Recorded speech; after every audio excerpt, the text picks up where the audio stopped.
Hey folks, and welcome to War Thunder with Flying Dodo. Today I'll be taking out the Spitfire F Mark IX.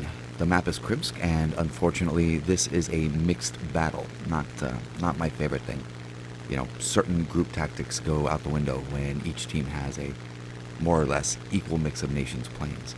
Of course, that works both ways, since the enemy team has the same limitations or lack thereof in terms of playstyle that your team does. I don't fly Brit planes much, and I think this was my third or fourth flyout in quite a while. I was relearning the plane as best I could, and in this match, this Spit was not quite spaded. The Spit F Mark IX does have a pretty good climb rate and reasonable high altitude performance, so I've been taking this plane to around 6.5 kilometers, which I'm doing in this match. This plane has taken some getting used to. One of the problems I've had is what appears to be heavy compression at higher speeds, around 550 or 600 kilometers per hour, making nosing up very difficult.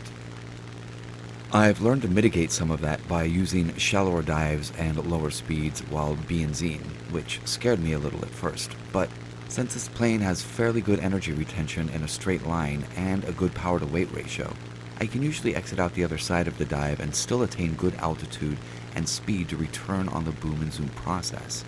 In low altitude dogfights and such, I've learned to slow down just a bit, but try to keep just a little altitude advantage to keep an energy advantage, while keeping it under the speed at which compression really starts to cripple this plane.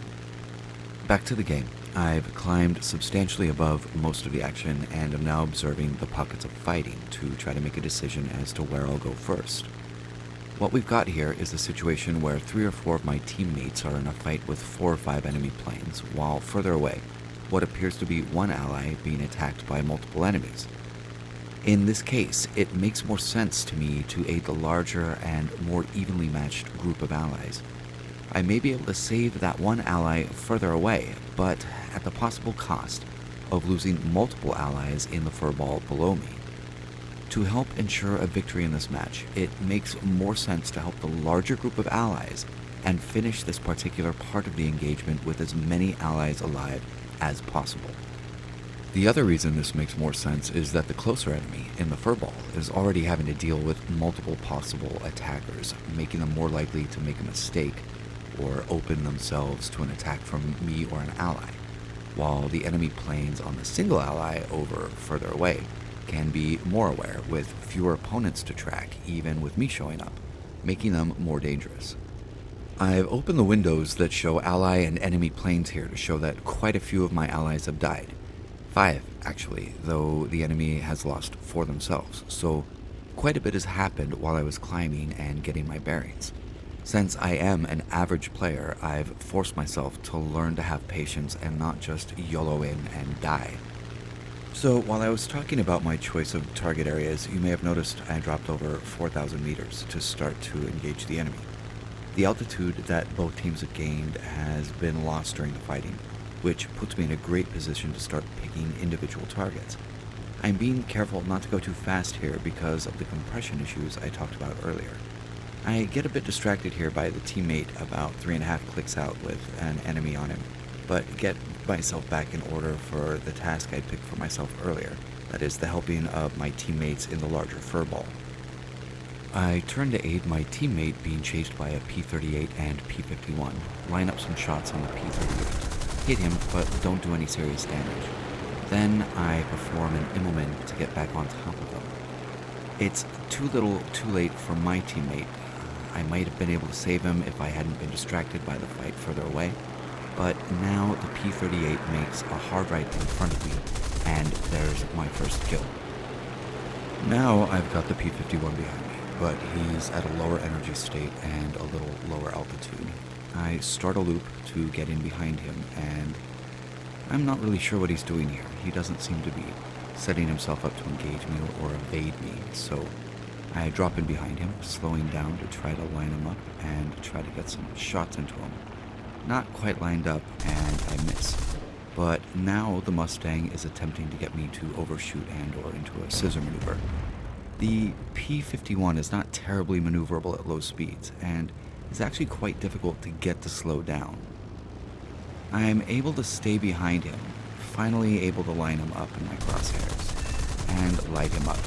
a few more in just to make sure he's dead, and kill number 2.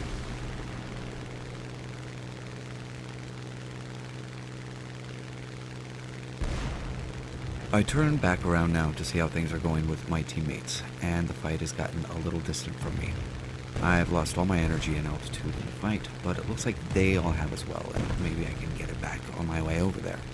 Now, I look behind me to see that the enemy 109 had finally dispatched my teammate and was headed towards me. With my teammate Linhart ahead of me engaging multiple enemies, I wanted to make it there to help him. But with the 109 closing in, I just wasn't going to be able to make it there before the 109 made it to me.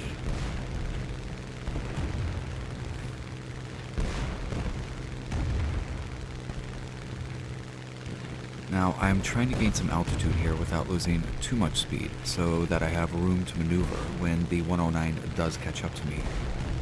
In the radar screen, which you can't see in this recording, I see him close to around 800 meters, which is where I start to evade his attack.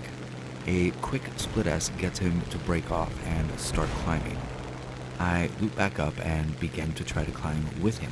This is not a smart move on my part. I was at lower altitude and energy, and this would have been the perfect bait if the 109 had any allies nearby. But I knew there weren't, and since I'm not well versed in this plane, I wanted to see what it would do in a situation like this. And there's the result. It remains, due to the instructor, a fairly stable platform all the way down to about 75 kilometers per hour. The 109 itself had stalled out and made itself an easy target for a stable gun platform. I was lucky on many fronts in this situation, with the 109 stalling out, the prop hang characteristics of the F Mark 9, and probably a little lucky on the shot itself. But I'll take it, and that's kill number 3.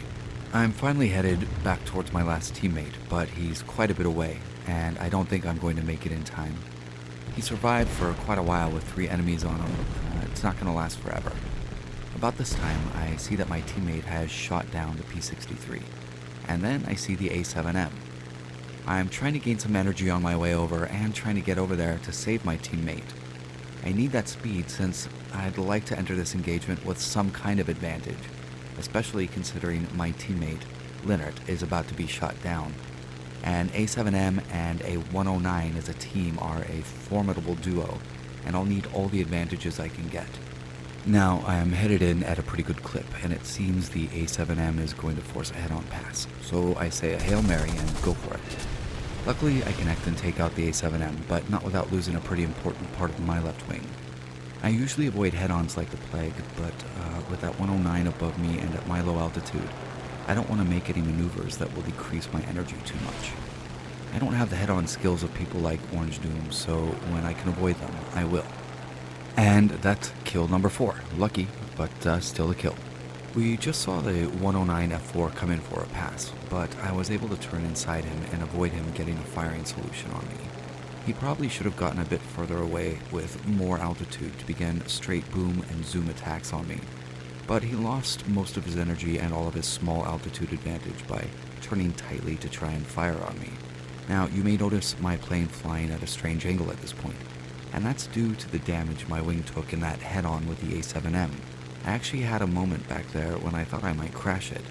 I pulled it out, and now I'm gaining ever so slightly on the 109. Here, the 109 realizes he's not going to outrun me. He doesn't know how much ammo I have left, so in desperation tries to loop into a position that will perhaps force a head-on or cause me to make a mistake, but he waited too long and I'm too close.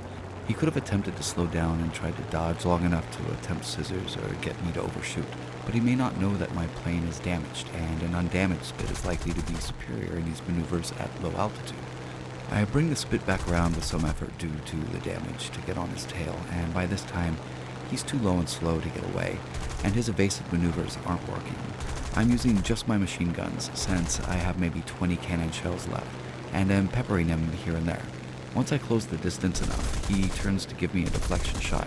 I open up with the cannons, and there's my 5th kill and the end of the match. So, let's talk about the plane for a second.